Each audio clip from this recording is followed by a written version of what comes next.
Hi everyone, it's Aaron, and this is just a fun little video I wanted to do for a while now. All this is going to be me talking about how One Punch Man could have a video game. These are just some of my personal ideas and opinions. This is something I wanted to do for a while now. This script is like over 3 months old, I just haven't really had the time to do it, that's all.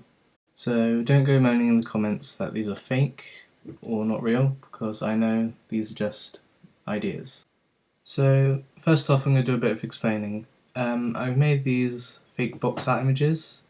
I use templates and just put the images inside the box. So I won't take the credit for being the artist of any of the arts or anything, because I also got them online. But they were just to help get the idea across. I wanted to mention that I've only made them for the PS1 Switch, since Nintendo and Sony are Japanese companies, and I would have thought it would have been better for an anime game to be on a Japanese system. But these could be on Xbox or the PC, but I never really made the box. I was also going to put a 3DS box or Wii U, but they're kind of outdated now and get replaced with the Switch, I would have thought. If some of them came to Switch, it'd be really cool to see some One Punch Man characters as amiibo, but I don't think that'll happen since they're mainly just about video games, not really anime characters. I'd say the age rating would be for the teens, since there's like violence, a little bit of bad language maybe. So I think it would at least have to have a decent age rating. If you like any of these box ideas and there's enough people asking for them, I guess I could send you a link to download for it.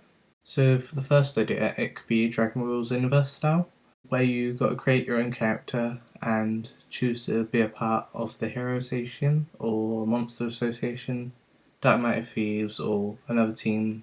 In your team, you can go up in rankings, create clans, and talk to other players online. If you mix this idea with a bit of World of Warcraft, there could be different spawns for whatever team you're a part of. Later on through the game, you could meet characters we all know, doing quests for them, getting to know them and train. Story mode would have to be a bit different to aim away from Saitama, because, for example, if you're one of the bad guys and you have to fight Saitama, it'll be impossible where you have to fight him, since he would be able to only kill you in one punch. I'm pretty sure you'd see the casual noob who tries to create Saitama or another one of the main characters, sort of like in Dragon Ball Xenoverse when you see all the Goku or Vegito created characters, the people who don't make their original characters. I know there'll be some people who actually want to play as Saitama, so they can have more connection with the actual characters. So these other two might be more for you. Second idea could be before Saitama becomes super overpowered. This idea is 3 years before Saitama is the strongest hero, so the game could start off with him failing at his job interviews and meeting Crablanti. Then there could be clips from the anime or new 3D made cutscenes, where then it leaves Crablanti in the tutorial fight. After that, we could start our adventure to try to become the strongest hero.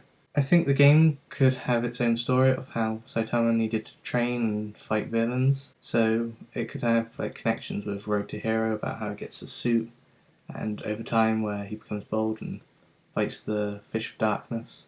Also, another moment could be when he saves King from Octoclaw Man, because that'd be quite cool as a mission. So those of threat level wolves and tigers would have to be the enemies for this part of the game.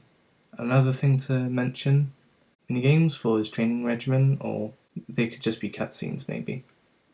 This version of the game I found hardest because I couldn't really find any other games to compare this with.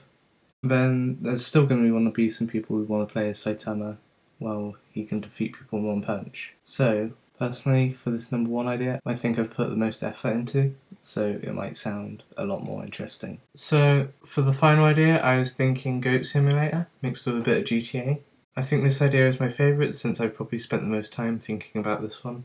Like Goat Simulator, you run around doing what you want. If you get hit by a car or caught in an explosion, you don't die, you just get flown across the map. It's mainly the invincibility the goat has what I'm looking for. I'm going to be using some Goat Simulator footage, but I'll be using the robot goat since he punches, and that's mainly what Saitama is best known for.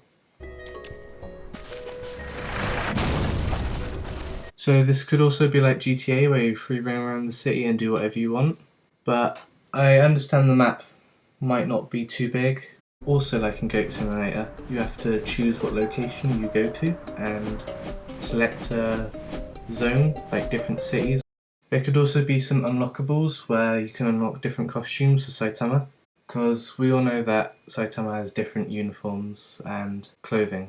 You could be in his pyjamas, his Upai hoodie, you know, the red and white one, then also the yellow one. He also has a few different coloured suits. Like, originally his cape was going to be red, so that could be an option. He once had a blue suit in the original webcomic, and then right now I'm just going to quickly flip through a few of the different suits of different colours he once had. I'll put the link in the description of where I found these, because they're quite interesting to look at. I can see quite a few Easter eggs being in the game, like how you could find King in disguise, secretly going around town doing his stuff. You could also be challenged by Speeder Sound Sonic at random with random attacks, since that's what he's best known for when pestering Saitama. There could also be special events like the tournament Saitama takes part in the manga. And also that would give you another reason to unlock a new costume, like his disguise for being one of the fighters. Another one of the events could be the Dark Matter Thieves spaceship, or Gara or Monster Association attacking, because they would be really cool events to take part in. I guess you could also play as other characters, but you'd have to take away the invincibility and one punch buff. But I think the game mainly should focus on Saitama, so that's just another option. You could have loads of different attacks, like jumping really high, running fast, and then you could also go through the punches he does, like his consecutive normal punches. Also, you could have finishing moves, like his serious series with his serious punch, serious headbutt, serious sideways jumps, and serious table flip, because they would be really cool to use, but there might have to be a cooldown on them, because it's not like you're always going to be using your serious attacks. I think they would only be necessary when there's a really strong enemy you should fight. I just think it'd be really cool roaming around the city as Saitama and fighting like this, so this is my favourite idea out of them all. So they're my personal ideas on how a One Punch Man video game could work. I think it'd be super fun to play. I love the anime, manga, and webcomic, but sadly, it doesn't have a video game. I've looked online and I've read a few things about it having a mobile game for iOS and Android, but I'm not sure how that would work or if that's true. In the comments, why not tell me what idea you like the most, or even tell me your own personal ideas. It can be as long or as detailed as you like, I'll read through it. I hope you subscribe, because that would help me and motivate me more to make videos, and also hope you comment and stuff, because it could give me ideas on what sort of videos you want to watch. So I'll see you all in the next video. Thanks for watching, and goodbye.